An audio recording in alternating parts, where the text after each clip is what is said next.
Olá, estudantes, tudo bem com vocês? Sejam todos bem-vindos, todas bem-vindas. Eu, professor Paulo Brito, Ronaldo, nosso intérprete, para o nosso bate-papo sobre Revolução Industrial Inglesa, a expansão da industrialização. Essa revolução, que começa lá no século XVIII, na Inglaterra, por volta dos anos de 1760, ela vai se expandir, A gente começa aí a pensar na expansão da Revolução Industrial. Você vai lembrar, tenho certeza, que nós temos etapas da Revolução Industrial. A primeira etapa, ela é ali quase que restrita à Inglaterra, que é pioneira no processo da Revolução Industrial, por diversos motivos, Entre eles a gente pode citar, por exemplo, a burguesia, que era, além do detentora do poder econômico, detentora também do poder político na Inglaterra. Então eles começam esse desenvolvimento tecnológico a partir aí de máquinas da indústria têxtil, com o objetivo de aumentar a produtividade da indústria têxtil e atender aí a demanda do comércio que era crescente na Inglaterra. Nós sabemos que a Revolução Industrial é uma revolução de processo.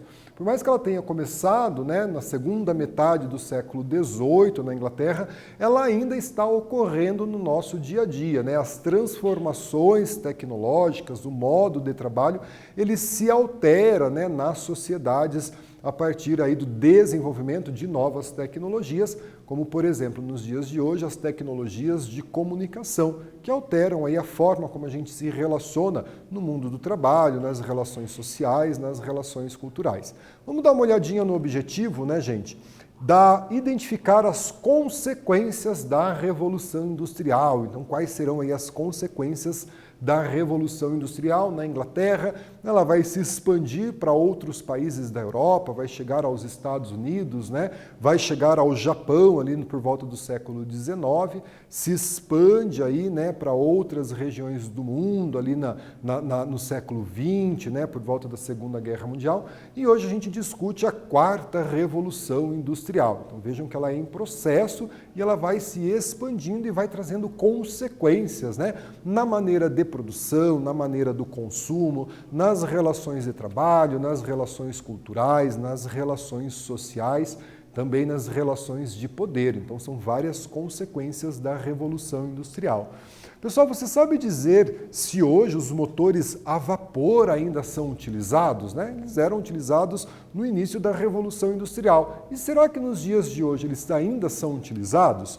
Por diversos fatores, entre econômicos e ecológicos, os motores a vapor foram substituídos por turbinas a vapor, cuja eficiência, obviamente, é maior do que os motores a vapor.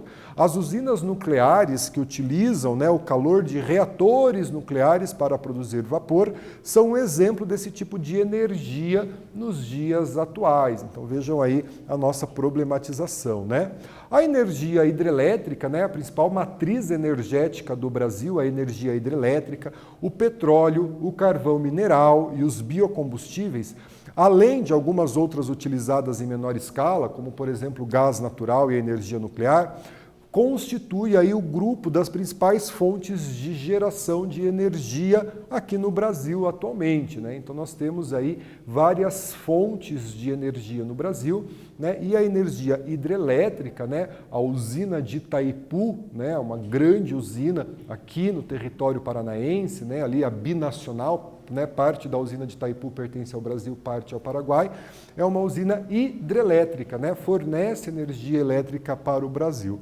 Em sua opinião, todas essas fontes de energia são fontes sustentáveis de energia, Será que elas são fontes renováveis? Isso é uma preocupação que nós devemos ter, em utilizar cada vez mais fontes de energia sustentáveis que não agridam ou que causam o menor impacto possível ao meio ambiente, ao passo que também devemos pensar em fontes de energia renováveis. Nós sabemos que algumas fontes, como o petróleo, é uma fonte finita, ou seja, um dia ela vai acabar, não é? Então aqui, você já ouviu falar do mundo a vapor localizado no Rio Grande do Sul, ali entre as cidades de Gramado e Canela, o Mundo a Vapor, esse parque temático ele vai mostrar a partir de miniaturas, né, como o mundo foi impactado pela força do vapor e o quanto ele ainda é importante nos dias de hoje, né? Estudar a Revolução Industrial é compreender como essa fonte de energia transformou a sociedade, né, possibilitando aí uma maior produção em menor tempo, alterando as relações que o homem tem com a sua produtividade, né? Então, o Mundo a Vapor no Rio Grande do Sul ali traz, né, um pouco dessa contextualização, dessa problemática das alterações e também das permanências, né, que essa transformação trouxe para as sociedades, né, do século XVIII, XIX, como também para as sociedades dos dias de hoje, né? James Watt, acredito que você já ouviu falar em Watt, né? A sua professora de física, o seu professor de física já trabalhou essa medida com você, né? Foi um matemático e um engenheiro inglês, né? Ele aperfeiçoou a máquina a vapor e permitiu maior controle sobre a produção e sobre o local da produção, né? Uma das características da Revolução Industrial é o incremento das máquinas no processo produtivo, né? Cada vez mais nós vamos deixar de usar o artesanato e passar a utilizar a maquinofatura nesse processo de industrialização, né?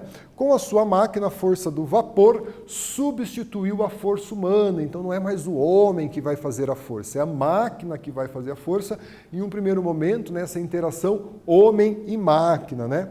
Mas como a máquina a vapor permitiu, né, um maior controle sobre a produção. Nós vimos que a máquina a vapor ela vai aumentar a produtividade, ela vai, né, permitir uma maior produção em menor tempo para atender as demandas aí do consumo mundial. Mas como a máquina a vapor permitiu, portanto, esse maior controle sobre a produção, né? A gente precisa entender esses aspectos também. Então aqui a máquina a vapor, né? Aqui um desenho de como ela funcionaria essa máquina a vapor, né? Aqui a máquina a vapor, né? Uma peça de uma máquina a vapor no museu, para que a gente possa entender um pouquinho de como que esse vapor era utilizado nesses processos industriais. Consequências, né? Quando a gente fala aí das consequências da Revolução Industrial. As fábricas, elas não precisam mais ser construídas próximas aos rios, né? Essa ideia de uma fábrica próxima ao rio para escoar a produção. Com o desenvolvimento, né, até mesmo de novos meios de transporte, como a locomotiva, não há necessidade dessas fábricas próximas aos rios. Agora as fábricas vão se mudar para a cidade, né? Onde havia mais mão de obra. Então, esse processo de industrialização, ele está ligado também, né, a esse processo de urbanização. A Revolução Industrial, ela é um fenômeno urbano, né? Ela vai provocar o êxodo rural, as pessoas vão vir para a cidade em busca de emprego. As chaminés e as fumaças passaram a ser parte da paisagem, né, desse processo de urbanização das fábricas, as chaminés, a fumaça da chaminé, pela queima do carvão, principal combustível da primeira Revolução Industrial. O sistema fabril se consolidava em substituição ao artesanato e com a fábrica nas cidades, os bairros operários se multiplicaram. Então nós vamos ter aí, né, essa mudança também nas cidades, né, essa formação desses bairros operários, a formação de uma classe social formada por operários urbanos, por trabalhadores urbanos, que vai alterar, consequentemente, as relações sociais dentro da cidade também, beleza? Então aqui vamos para a nossa atividade, né? Quais as consequências para a indústria da utilização da máquina a vapor de James Watt? Vamos responder e a gente já faz a correção.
Pessoal, vamos então corrigir a nossa atividade, né? Quais as consequências para a indústria da utilização da máquina a vapor de James Watt? Então trago aqui, né? A partir da utilização da máquina a vapor, inventada aí por James Watt, a indústria pôde ser construída longe de rios, né? E em grandes centros urbanos, com mais disponibilidade da mão de obra, né? Então a máquina a vapor, ela também vai substituir, né, a força motriz que se utilizava da água, as rodas d'água, aí pelo vapor, né, nesse processo tão importante de industrialização.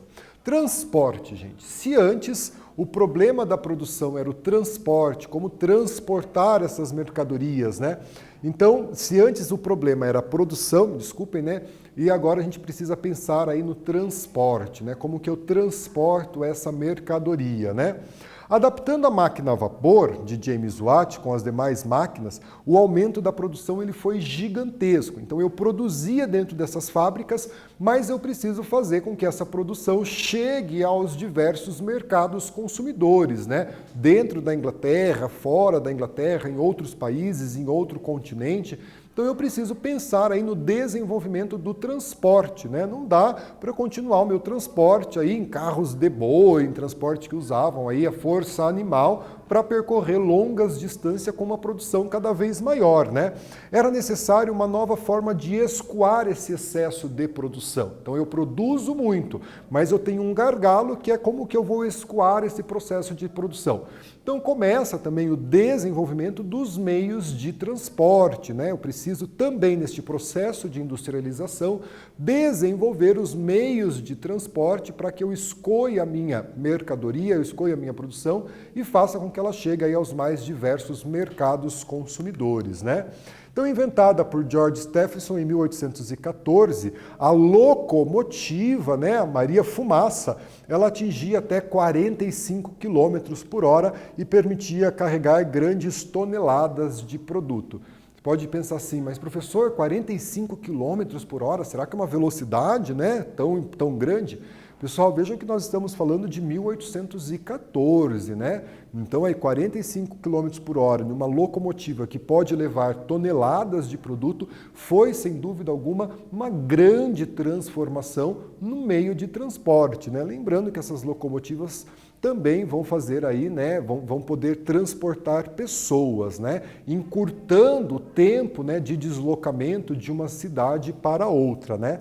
Você consegue imaginar a reação das pessoas ao ver uma locomotiva pela primeira vez, né? Aquela máquina chegando, soltando fumaça, fazendo barulho, transportando, né? Como que as pessoas ficaram deslumbradas, né? Eu diria até assim um pouco assustada com essas inovações tecnológicas no campo do transporte, por exemplo, né?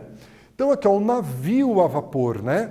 Inventado por Robert Fulton, permitia aos barcos navegarem contra a maré e contra o vento, mantendo uma velocidade constante e os prazos de entrega dos produtos, né? Lembrando que os navios antigamente movidos a vela, né, pessoal? Então dependiam da força do vento e também aí da questão da maré, né? Tinham que navegar aí no sentido da maré.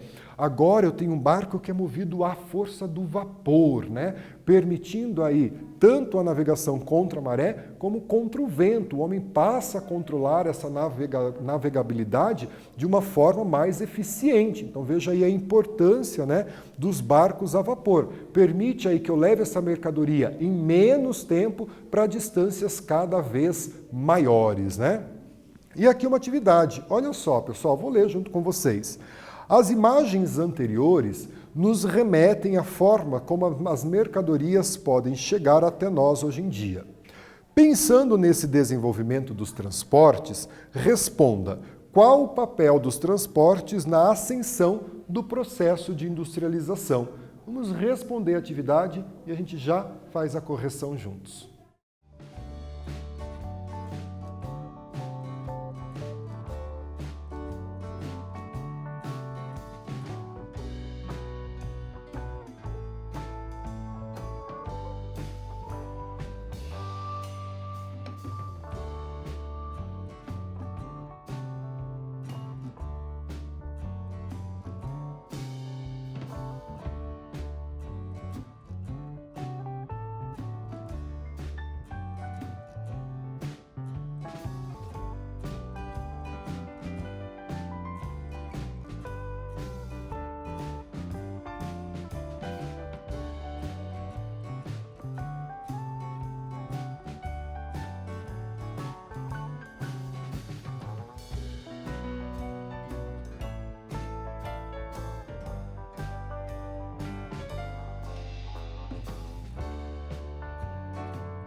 Pessoal, vamos corrigir a nossa atividade, né? Qual o papel dos transportes na ascensão do processo de industrialização? Então aqui, ó, com a construção de estradas de ferro e o surgimento de embarcações a vapor, o transporte de mercadorias ficou mais ágil e o custo foi reduzido, aumentando a troca de produtos. Sendo assim, o desenvolvimento dos transportes contribuiu aí para a ascensão, crescimento, desenvolvimento do processo de industrialização. Beleza? Então aqui, ó, né, as inovações tecnológicas, elas vão revolucionar a vida das pessoas, né? Como revolucionam a minha, a sua, né, a nossa vida nos dias de hoje, né? Os novos meios de transporte diminuíram o tempo de viagem, né, e possibilitaram o acesso mais rápido a mercadorias do mundo todo. Então vejam aí a importância do desenvolvimento do transporte, né? Para você ter uma ideia, pessoal, a viagem da família real portuguesa para o Brasil, no ano de 1808, durou 54 dias a bordo de um navio. Então a gente sabe que em 1808, né, a corte portuguesa foi transferida para o Brasil. Essa viagem de Lisboa para Salvador durou 54 dias, ou seja, foram quase 2 meses viajando pelo Oceano Atlântico entre o continente europeu e o continente americano. Muito tempo, né, pessoal? 54 dias. Vejam só, né? A viagem aqui, né, trago essa imagem para você da viagem, né, da vinda da família real para o Brasil, durou 54 dias, né? Atualmente, um voo entre Brasil e Portugal, saindo, né, de Salvador e indo para Lisboa, esse caminho que a família real fez, dura em média 10 horas. Então vejam aí a diminuição desse tempo, encurtando, né, o tempo de deslocamento. Se há 200 anos atrás eu demorava em uma média de 50 dias, 60 dias numa viagem entre Lisboa e o Brasil, entre Portugal e o Brasil, hoje essa mesma viagem dura em torno de 10 horas, né? A importância do desenvolvimento dos meios de transporte para o deslocamento de pessoas, para, né, a comercialização de mercadorias a nível mundial. E aqui uma atividade, olha só. A Revolução Industrial, aliada ao desenvolvimento dos meios de transporte, consolidou a globalização. Como o desenvolvimento dos transportes, que possibilitou o acesso a mercadorias do mundo todo, alterou as nossas relações de consumo? Responde a nossa atividade, a gente já faz a correção.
Pessoal, vamos então corrigir aqui a nossa atividade, né? como o desenvolvimento dos transportes, né, que possibilitou o acesso a mercadorias do mundo todo, alterou as nossas relações de consumo. Vamos dar uma olhadinha aqui, né? O impacto da Revolução Industrial nos meios de transportes, né? Permitiu o comércio de mercadorias ao redor do mundo, né? Em um tempo menor. Você pode pensar assim, mas lá no século XVI, no século XVII, já havia essa troca de mercadorias entre o continente europeu, americano, africano e asiático. Sim, de fato havia, mas qual era o tempo, né, que essa mercadoria demorava para chegar da Europa ao Brasil, de repente, né, da Ásia para o Brasil? Então percebam aí a importância do desenvolvimento do transporte nesse processo de globalização. Né? A internet e o e-commerce, né, tão valorizado aí nesses tempos de pandemia, o aumento, né, das compras pela internet, possibilitou o crescimento do comércio mundial. Afinal de contas, nós podemos comprar praticamente do mundo todo através do e-commerce, através da internet. Beleza? Galera, aqui a nossa retomada, né? A Revolução Industrial, ela resultou em um grande desenvolvimento do capitalismo industrial, né? Ela permitiu aí o crescimento desse processo de globalização. Afinal de contas, nós podemos aí consumir praticamente do mundo todo, né? As diferenças de classes foram destacadas com o avanço da indústria e o desenvolvimento da cidade. O surgimento, por exemplo, de bairros operários, né, que vão ser habitados pelos trabalhadores urbanos. A paisagem das cidades passou por uma grande mudança com as suas chaminés, fumaças, poluição, processo de industrialização. Né? A gente vai ver, por exemplo, a verticalização das cidades nesse processo de industrialização, ficando aí verticais, né? A construção de prédios cada vez mais altos, né? Então aí esses resultados, essas consequências do processo de industrialização. Aqui as nossas referências de aula, e eu agradeço a sua presença, agradeço o Ronaldo, nosso intérprete. Fiquem bem, se cuidem e até a próxima.